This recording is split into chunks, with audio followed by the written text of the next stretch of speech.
Magandang gabi, narito ang ating update sa Bagyong Kaloy.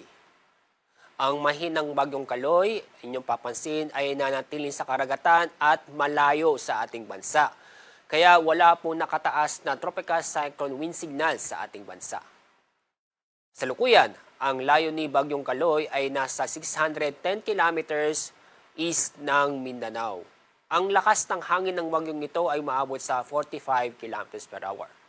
Samantala, ang low pressure area na sa labas ng ating Philippine Area of Responsibility na sa layong more than 2,200 kilometers silangan ng Mindanao.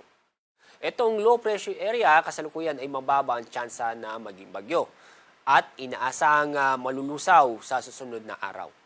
Balik naman tayo sa Bagyong Kaloy, inaasahan na ito'y magiging low pressure area bukas.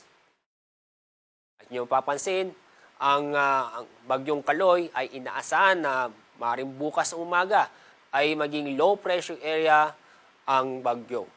Pero kahit low pressure area, itong trough nito o extension ng low pressure area ay makakaapekto sa silangang bahagi ng ating bansa, lalo ito sa Visayas at Mindanao. Sa nakita namin itong trough ng low pressure o magiging low pressure ang Bagyong Kaloy, magbibigay ito ng mga kalat-kalat ng pag-ulan at thunderstorm. Kahit may bagyo tayo sa loob ng PAR, wala pong epekto sa ating lagay ng ating karagatan. Kaya wala pong nakataas na gale warning.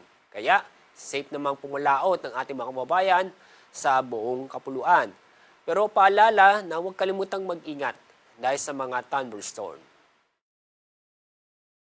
Yan po ang ating update mula sa Pag-asa. Ako po, si Alzar D. Aurelio.